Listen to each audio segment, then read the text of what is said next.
नमस्कार। तारीख 25 नवंबर, दिन सोमवार। ये बीबीसी हिंदी का पॉडकास्ट दिन भर पूरा दिन पूरी खबर है। मेरा नाम है प्रेरणा और मैं हूं सुमिरनप्रीत कौर।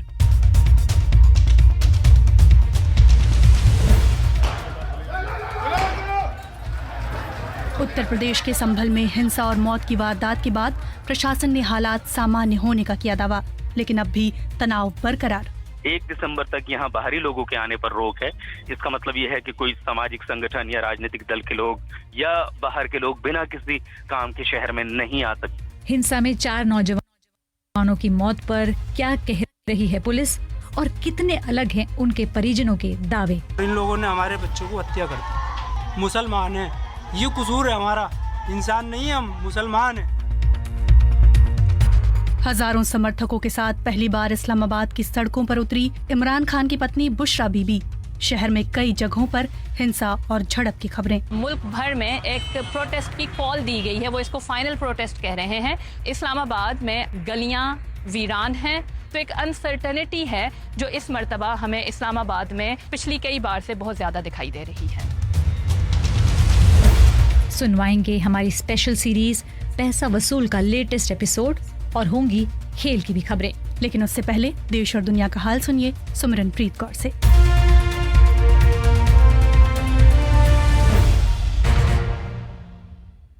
ईरान के सर्वोच्च नेता आयतुल्ला अली खेमेनी ने कहा है कि अंतर्राष्ट्रीय आपराधिक न्यायालय (आईसीसी) से इसराइल के प्रधानमंत्री बेन्यामिन नेतन्याहू को गिरफ्तारी वारंट नहीं बल्कि मृत्यु दंड मिलना चाहिए। पिछले हफ्ते आईसीसी ने इसराइल के प्रधानमंत्री बेन्यामिन नेतन्याहू और उनके पूर्व रक्षा मंत्री यूएफ गैलेंट के खिलाफ गिरफ्तारी वारंट जारी किया था। आईसीसी ने इन दोनों को गजा में भुखमरी और मानवता के खिलाफ युद्ध अपराधों के लिए जिम्मेदार ठहराया है। तेहरान में आयतुल्ला अली खेमेनी ने सेना से कहा कि इसराइल की सैन्य योजनाएं विफल हो गई हैं।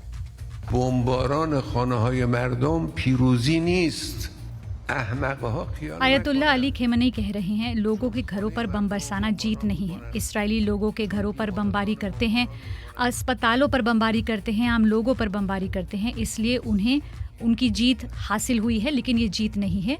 दुनिया में इसे कोई भी जीत नहीं मान सकता है। ये जीत नहीं, वो विजेता नहीं।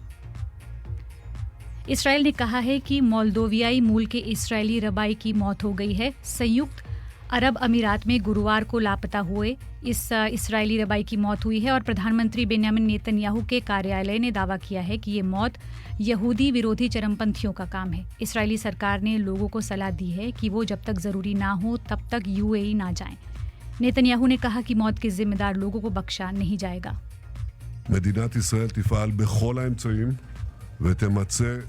बेन्यामिन नेतन्याहू कह रहे हैं, इसराइल हर संभव तरीके से जिम्मेदार लोगों को कटघरे में लाएगा। इनमें से किसी को बख्शा नहीं जाएगा। मैं इसकी जांच में संयुक्त अरब अमीरात से सहयोग की सराहना करता हूं। भारत के सुप्रीम कोर्ट की 2 जजों की बेंच ने संविधान की प्रस्तावना में समाजवादी और धर्मनिरपेक्ष शब्द जोड़ने वाले संशोधन को चुनौती देने वाली याचिका को खारिज कर दिया है। भारत के मुख्य न्यायाधीश संजीव खन्ना की अध्यक्षता वाली 2 जजों की बेंच ने यह फैसला दिया है। 1976 में इंदिरा गांधी के नेतृत्व वाली सरकार ने आपातकाल के दौरान ये संशोधन पारित किया था। याचिकाकर्ताओं का तर्क था कि ये संशोधन तब किए गए जब संसद का सत्र समाप्त हो चुका था। हालांकि जजों की बेंच ने कहा, कई अन्य फैसलों में ये साफ किया गया है कि प्रस्तावना संविधान का ही भाग है, इसलिए इसमें संशोधन किया जा सकता है। कोर्ट ने आगे कहा, धर्मनिरपेक्षता को संविधान के मूल ढांचे का भाग माना गया है। और संसद का शीतकालीन सत्र आज शुरू हो चुका है। संसद के दोनों सदनों यानी लोकसभा और राज्यसभा की कार्यवाही बुधवार 27 नवंबर सुबह 11 बजे तक के लिए स्थगित कर दी गई है। राज्यसभा में अदानी ग्रुप के मामले में विपक्ष के सदन की कार्यवाही शुरू होते ही चर्चा की मांग की। इस दौरान हंगामा हो गया और कार्रवाई 27 नवंबर की सुबह 11 बजे तक स्थगित कर दी गई है। कांग्रेस सहित अन्य विपक्षी दल गौतम अदानी की गिरफ्तारी की मांग कर रहे थे।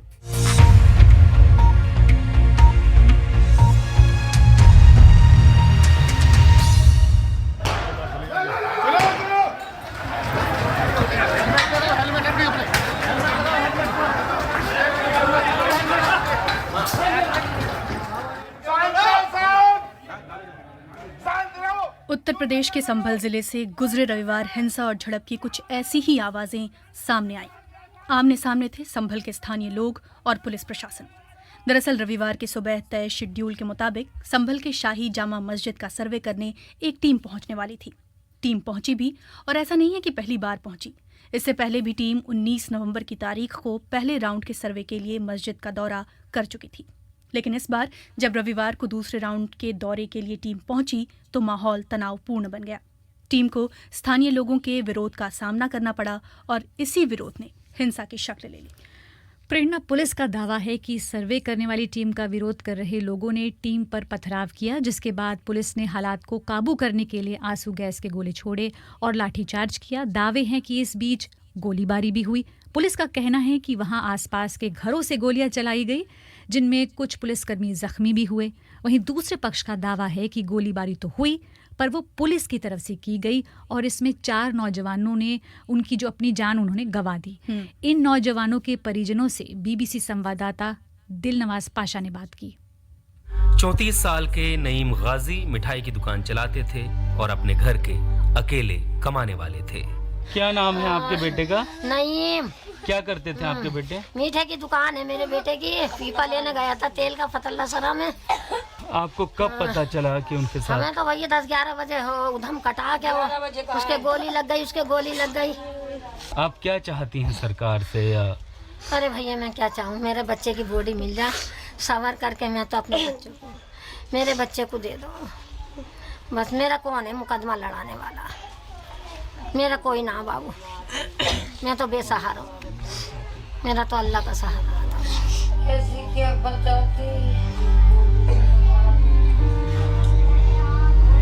फल का ठेला लगाने वाले हनीफ ने अपने 22 साल के बेटे बिलाल को इस हिंसा में खो दिया।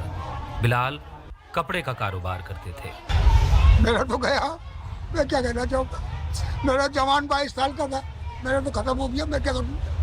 मेरा दिया हुआ अल्लाह का सब कुछ, मुझे कुछ नहीं चाहिए। तो दुकान थी उसकी, दुकान पे गया, कपड़ा वहाँ से फ़ोन कर दिया उनने। लौंडे ने दिल्ली से माल लेके आया, उनने फ़ोन कर दिया, वो चला गया वहाँ को। वहाँ से जाने के बाद में वो दुकान पे माल रख के और आ गया था, वो गोली मार दी। सरकारी पट कर दे, सरकारी चिट कर दे, तो उसके हाथ में, सरकार के हाथ में, तो सरकार के हाथ में, हमारे हाथ में क्या?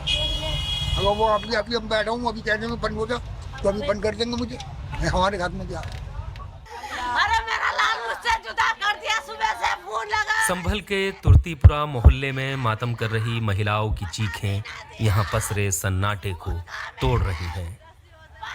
अनीसा अपने 17 साल के बेटे मोहम्मद कैफ की मौत के बाद बदहवास हैं।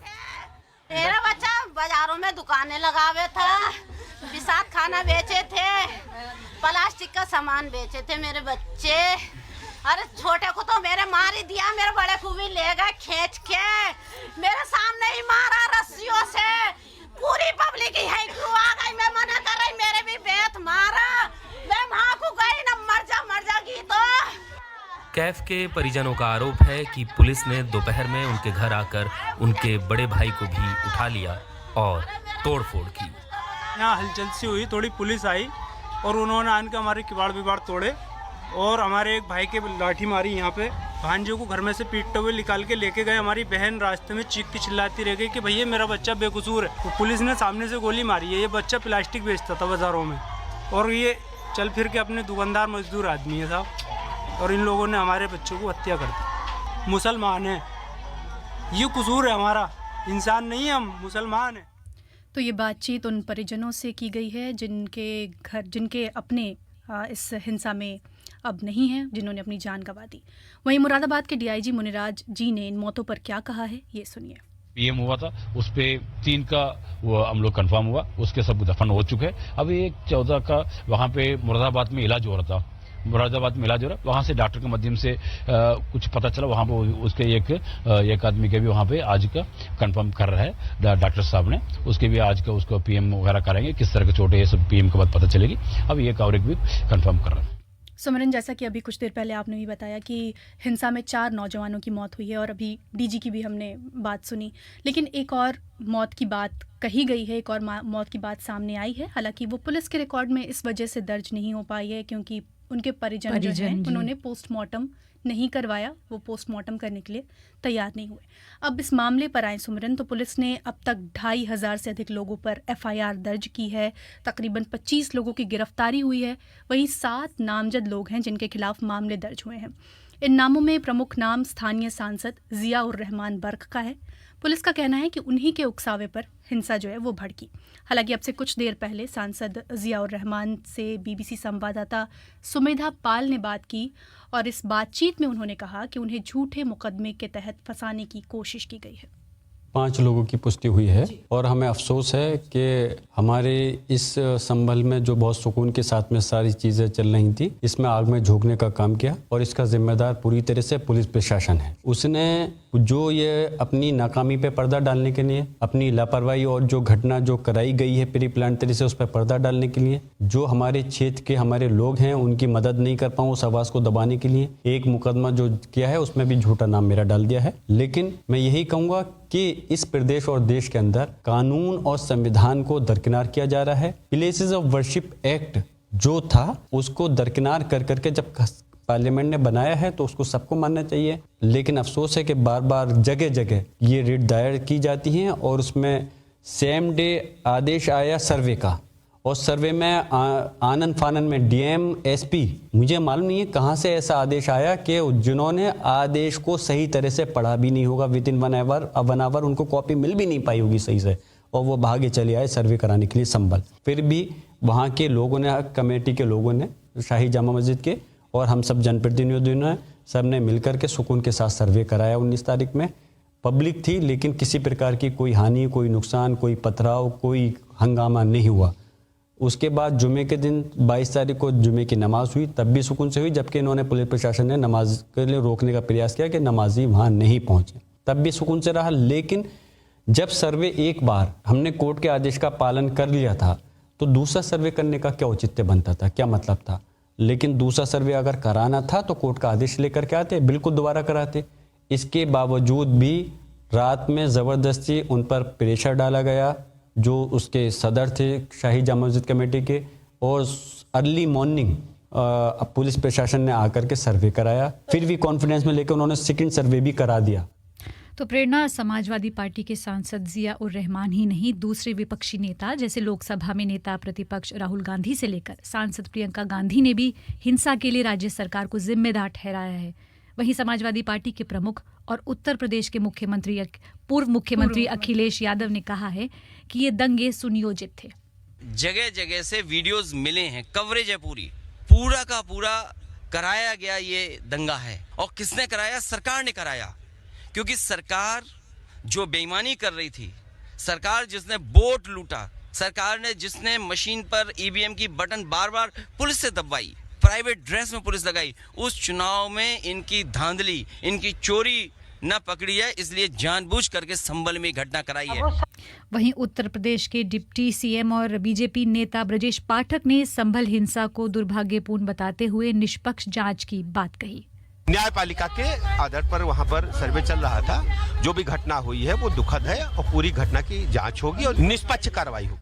तो प्रेरणा, अगर संभल की बात करें तो वहाँ के ताज़ा हालातों की बात की जाए तो जिला अधिकारी राजेंद्र पैंसिया और एसपी कृष्ण कुमार बिश्नोई ने जॉइंट प्रेस कॉन्फ्रेंस कर हालात सामान्य होने का दावा किया। स्थितियाँ पूर्ण रूप से सामान्य हैं और कोई समस्या नहीं है। रात को 2:30 बजे भी हमारे द्वारा गश्त की गई थी, पूरी टीम ऑन ग्राउंड है, तो किसी प्रकार की कोई समस्या अभी नहीं है। तो ये प्रेस कॉन्फ्रेंस आज ही की गई है सिमरन, और जैसा कि आपने कहा कि हालात सामान्य होने का दावा किया गया, लेकिन क्या हालात वाकई सामान्य हो गए हैं जी? क्योंकि लोगों को ये जानने की क्यूरियोसिटी रहती है कि वाकई वहाँ ज़मीनी हालात क्या हैं, कल हुई हिंसा पर स्थानीय लोग क्या कह रहे हैं। कुछ देर पहले हमने इसी विषय पर बात की संभल में मौजूद बीबीसी संवाददाता दिलनवाज पाशा से। ये तो नहीं कह सकते कि पूरी तरीके से सामान्य है, लेकिन ये जरूर कहा जा सकता है कि कल के मुकाबले बहुत बेहतर है। आज शहर में कुछ जगहों पर दुकानें खुली हैं, सड़कों पर पहले से ज्यादा लोग दिखाई दे रहे हैं। कई जगह शहर के इलाकों में जो है चहलकदमी है, मतलब लोग जो है बाहर निकलते हुए दिखाई दे रहे हैं। लेकिन ये कहना कि हालात को पूरी तरह नियंत्रण में कर लिया है, यही सवाल मैंने जो है मुरादाबाद रेंज के DIG मुनिराज जी से किया था। उनका ये कहना था कि एक प्रोसेस होता है, हम ये कह सकते हैं कि हालात नियंत्रण में हैं, लेकिन बिल्कुल सामान्य होने में 2-4 दिन और लग सकते हैं, मतलब वक्त लगेगा, क्योंकि अगर सामान्य होते तो इतनी बड़ी तादाद में यहाँ पुलिस बल तैनात ना होते। आसपास के जिलों से भी जो है पुलिस बल यहाँ बुलाए गए हैं। इंटरनेट अभी भी सस्पेंडेड है, क्या दुकानें खुली हैं? क्योंकि पुलिस का दावा है कि आज कुछ दुकानें खुली भी। बिल्कुल ये बात सही है कि कुछ दुकानें खुली हैं, लेकिन ये नहीं कहा जा सकता कि बाजार पूरी तरह से खुले हैं। इंटरनेट अभी बंद है। स्कूल जो 12वीं क्लास तक के हैं उनके बंद करने का आदेश था, तो वो है। 1 दिसंबर तक यहाँ बाहरी लोगों के आने पर रोक है। इसका मतलब ये है कि कोई सामाजिक संगठन या राजनीतिक दल के लोग या बाहर के लोग बिना किसी काम के शहर में नहीं आ सकते। ऐसा आदेश अभी जो है प्रभावी है। आपकी वहाँ आम लोगों से भी कोई बातचीत हुई? कल जब आप उनसे बात कर रहे थे और आज जब आपकी उनसे बात हुई हो, तो क्या अंतर पा रहे हैं कल से लेकर आज में? देखिए, ये निर्भर करता है कि आप किससे बात कर रहे हैं और कहाँ खड़े होकर बात कर रहे हैं। अगर आप यहाँ किसी मुसलमान से बात कर रहे हैं तो आपको जाहिर तौर पर डर नजर आएगा, क्योंकि पुलिस ने 7 FIR दर्ज की हैं। 2700 के करीब जो है अज्ञात लोग हैं जो पुलिस का कहना है कि दंगे में शामिल थे, जिनकी पहचान की जा रही है। तो बहुत से लोगों के मन में आशंका है कि कहीं उन्हें हिरासत में ना ले लिया जाए। वहीं अगर आप जो यहाँ का हिंदू इलाका है वहाँ लोगों से अगर बात करते हैं तो वहाँ पे माहौल एकदम शांतिपूर्ण नजर आता है और लोग कहीं ना कहीं ये कहते नजर आ रहे हैं कि हालात बेहतर हो रहे हैं। जी, ये पूरी हिंसा जो है वो सर्वे को लेकर शुरू हुई थी। सर्वे पर जब आप लोगों से बात करते हैं उस पर लोगों की क्या राय है? देखिए, ये राय भी बटी हुई है। अगर आप यहाँ किसी एक मुसलमान से बात करेंगे तो जाहिर तौर पर सवाल करेगा कि एक बार पहली बात तो अदालत में मुकदमा जाने की जरूरत ही क्यों है, सदियों से मस्जिद है। दूसरी बार अगर सर्वे होना भी था तो बीते मंगलवार को हो गया था, तो इसको दोबारा इतनी जल्दबाजी में बिना इंतजाम किया, बिना लोगों को भरोसे में लिए करने की क्या जरूरत थी। लेकिन अगर आप इसी विषय पर यहाँ किसी हिंदू कारोबारी से या आम हिंदू से बात करेंगे तो उसकी राय बिल्कुल अलग है। वो सीधे तौर पर ज्यादातर लोग ये कहते हैं कि सर्वे अदालत के आदेश पर हो रहा है, अगर मस्जिद में कुछ छुपाने का नहीं है तो फिर उसका विरोध क्यों। तो इस बारे में राय जो है यहाँ लोगों की स्पष्ट एकदम बटी हुई है। तो संभल के ताज़ा हालातों का जायजा बता रहे थे हमें दिलनवाज पाशा। तो प्रेरणा, जिस शाही जामा मस्जिद के सर्वे को लेकर ये पूरा विवाद शुरू हुआ है वो संभल शहर के केंद्र में एक ऊंचे टीले पर बनी है। मस्जिद के मुख्य द्वार के सामने अधिकतर हिंदू लोग रहते हैं, जबकि इसकी पिछली दीवार के चारों तरफ मुसलमान आबादी है। हिंदू पक्ष का दावा है कि जहां ये विशाल मस्जिद बनी है वहां कभी हरिहर मंदिर हुआ करता था। हिंदू पक्ष ने अदालत में दावा किया है कि इसे मुगल शासक बाबर के आदेश पर एक हिंदू मंदिर के स्थान पर, उसकी जगह पर बनाया गया था। इन्हीं दावों के साथ अधिवक्ता विष्णु शंकर जैन ने कई याचिकाकर्ताओं की तरफ से संभल के सिविल जज सीनियर डिवीजन की अदालत में मंगलवार को ही मुकदमा दायर किया था। विष्णु शंकर जैन वही वकील हैं जो वाराणसी की ज्ञानवापी मस्जिद मामले में भी वकील हैं। मंगलवार को जब मुकदमा दायर किया गया था तो सुनवाई के दौरान जो दूसरे पक्ष के वकील हैं वो मौजूद नहीं थे। इसके बावजूद कोर्ट ने मस्जिद के सर्वे का ऑर्डर दे दिया था। और इसी ऑर्डर को लेकर सुमिरन अब सवाल उठ रहे हैं और विपक्षी नेता जो हैं वो मांग कर रहे हैं कि सुप्रीम कोर्ट जल्द से जल्द इस मामले में हस्तक्षेप करें, क्योंकि इस संवेदनशील मामले में बिना दूसरा पक्ष सुने और बिना दोनों पक्षों को भरोसा में लिए प्रशासन ने जिस तरह हड़बड़ी के साथ कार्रवाई की, वो विपक्षी पार्टियों का कहना है कि वो दिखाता है कि सरकार ने खुद माहौल खराब किया। आज से आपने न्यूज़ में ही बताया जब समाचार आप पढ़ रही थी कि संसद का शीतकालीन सत्र भी शुरू हो गया है और विपक्षी सांसद आज इस कोशिश में थे कि आज सदन में इस मुद्दे को जोर शोर से उठाया जाएगा, लेकिन हंगामे के कारण सदन की कार्यवाही स्थगित हो गई। ये BBC हिंदी का पॉडकास्ट दिन भर पूरा दिन पूरी खबर है।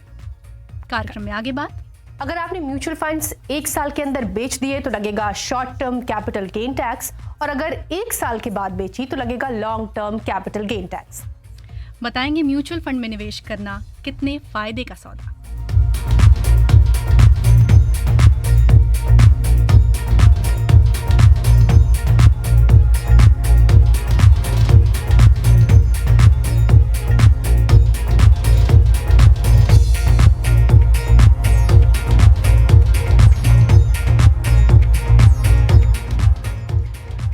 प्रेरणा, बात भारत के पड़ोसी मुल्क यानी पाकिस्तान की राजधानी इस्लामाबाद में हालात तनावपूर्ण बने हुए हैं। वजह यह है कि जेल में बंद पाकिस्तान के पूर्व प्रधानमंत्री इमरान खान की पार्टी पाकिस्तान तहरीक-ए-इंसाफ के कार्यकर्ताओं और उनके समर्थक हजारों की संख्या में राजधानी इस्लामाबाद की ओर बढ़ रहे हैं और इनकी अगुवाई कर रही हैं इमरान खान की पत्नी बुशरा बीबी। ये पहला मौका है जब बुशरा बीबी इस्लामाबाद की सड़कों पर नजर आई है। उन्होंने समर्थकों से कहा है कि जब तक इमरान खान आज़ाद नहीं होते हैं मार्च खत्म नहीं होगा।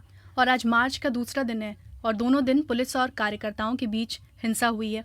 पाकिस्तान तहरीक-ए-इंसाफ के सदस्य खैबर पख्तूनख्वा के कई इलाकों से इस्लामाबाद की ओर बढ़ रहे हैं।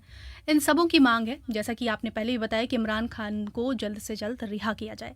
पीटीआई के नेताओं ने इस मर्तबा इमरान खान से जेल में मुलाकात भी की है। जी, प्रदर्शनों के बीच राजधानी में लॉकडाउन जैसे हालात हैं।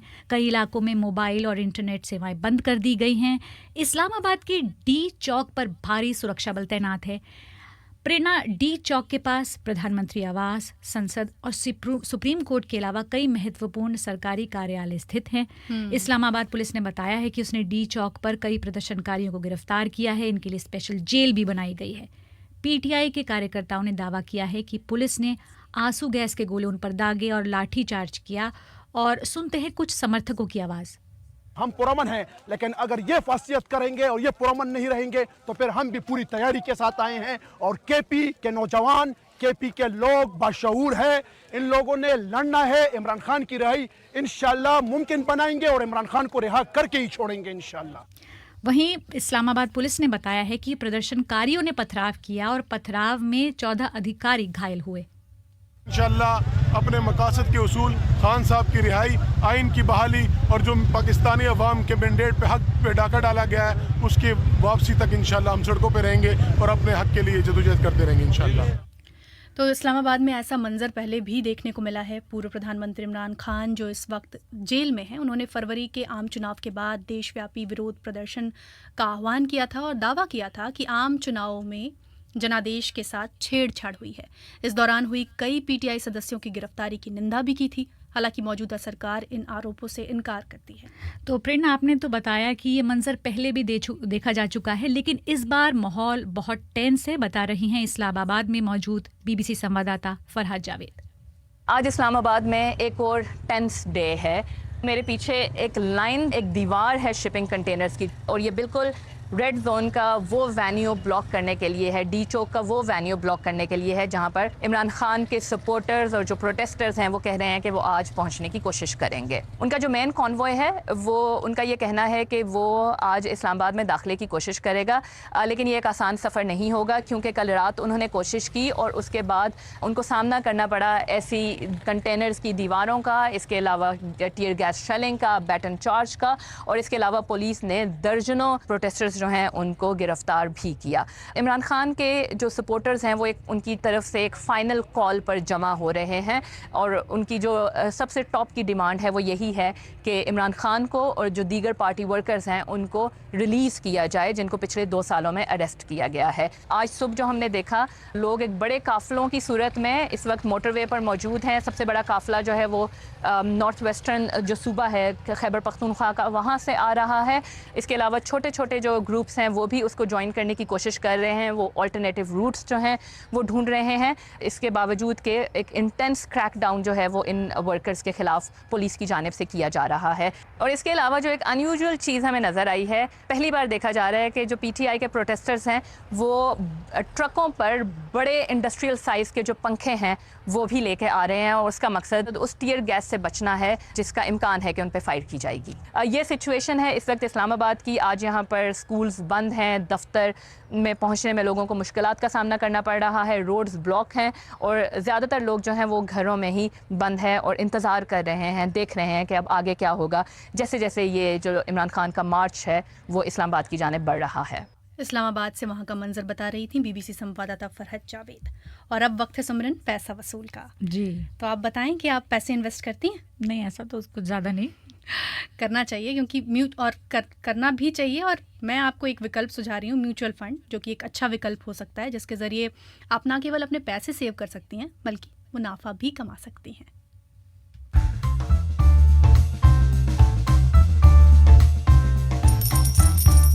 First thing first, mutual funds होते क्या हैं?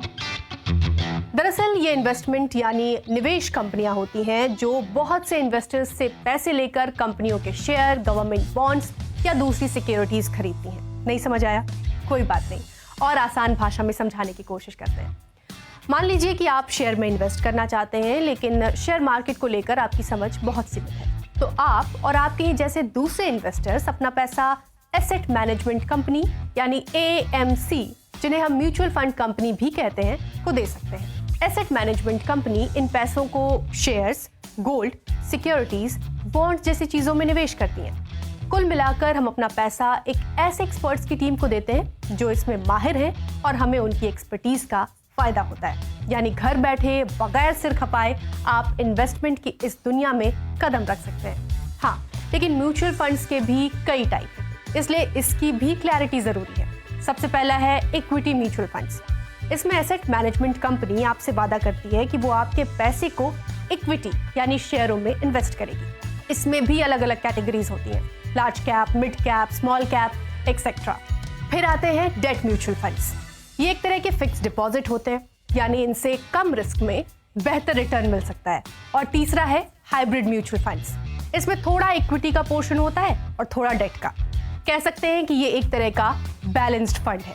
इसके अलावा एक और कैटेगरी होती है जो टैक्स बचाने वालों के लिए बेनिफिशियल हो सकती है। इसे कहते हैं ELSS, equity linked saving schemes. इसमें 1.5 लाख रुपए तक का सालाना निवेश टैक्स फ्री होता है। बस शर्त ये होती है कि इस पैसे को आप 3 साल तक निकाल नहीं सकते। अब सवाल उठता है कि म्यूचुअल फंड्स काम कैसे करते हैं? जैसे किसी कंपनी का शेयर प्राइस होता है ना, वैसे ही म्यूचुअल फंड में NAV यानी नेट एसेट वैल्यू होती है। मसलन अगर किसी म्यूचुअल फंड की NAV 50 रुपए है और आप उसमें 500 रुपए का निवेश करना चाहते हैं, तो आपको 10 यूनिट मिलेंगी। शेयरों की तरह NAV भी ऊपर नीचे होते रहती है। इस म्यूचुअल फंड का जिन शेयरों में निवेश है, अगर उनमें फायदा है तो NAV बढ़ेगी और अगर नुकसान है तो NAV घटेगी। एक और सवाल, म्यूचुअल फंड्स में टैक्स कितना लगता है? तो इस पर भी टैक्स वैसे ही लगता है जैसे शेयरों के बेचने पर। इसे कैपिटल गेन टैक्स कहते हैं। मतलब आपने जितना प्रॉफिट कमाया उस प्रॉफिट पर टैक्स बनेगी। अगर आपने म्यूचुअल फंड्स 1 साल के अंदर बेच दिए तो लगेगा short term capital gain tax, और अगर 1 साल के बाद बेची तो लगेगा long term capital gain tax. आखिरी और सबसे अहम सवाल, म्यूचुअल फंड्स खरीदे कैसे? तो इसका जवाब कुछ ऐसे देने की कोशिश करते हैं। जैसे आप रेंट के लिए प्रॉपर्टी ढूंढ रहे हैं, तो क्या आप खुद ढूंढना चाहेंगे या एजेंट के जरिए? आप कहेंगे कि खुद ही ढूंढना चाहेंगे ताकि एजेंट के कमीशन का पैसा बच सके। तो यही अप्लाई होता है म्यूचुअल फंड्स पर भी। इसे खरीदने के भी 2 तरीके हैं, खुद खरीदें यानी डायरेक्ट, और दूसरा एजेंट्स के जरिए यानी रेगुलर तरीका। रेगुलर में ब्रोकर का कमीशन भी आपको ही चुकाना होगा। तो ये आप पर है कि आप किस तरीके से आगे जाना चाहेंगे। अगर आपको पता है कि किस म्यूचुअल फंड में निवेश करना है तो आप डायरेक्ट खरीद सकते हैं, लेकिन अगर सलाह की जरूरत है तो ब्रोकर के जरिए खरीदने में ही समझदारी होगी। तो म्यूचुअल फंड्स के बारे में बता रही थी प्रेरणा। और तो अब आप इन्वेस्ट करेंगी या नहीं? बिल्कुल करूंगी, अब मेरा माइंड चेंज हो गया है। और अब उस बारे में बात जो ट्रेंड कर रही है, यानी ऑस्ट्रेलिया और इंडिया का मैच। पर्थ में खेले गए बॉर्डर गावस्कर ट्रॉफी के पहले टेस्ट मैच में भारतीय टीम ने शानदार प्रदर्शन किया और जीत हासिल की। और इस मुकाबले के बारे में, टेस्ट मैच के बारे में और जानने के लिए हम सीधा जुड़ रहे हैं विमल कुमार से लाइव, जो ऑस्ट्रेलिया में इस वक्त मौजूद हैं और इस मुकाबले के बारे में हमको बताएंगे। बताएं विमल।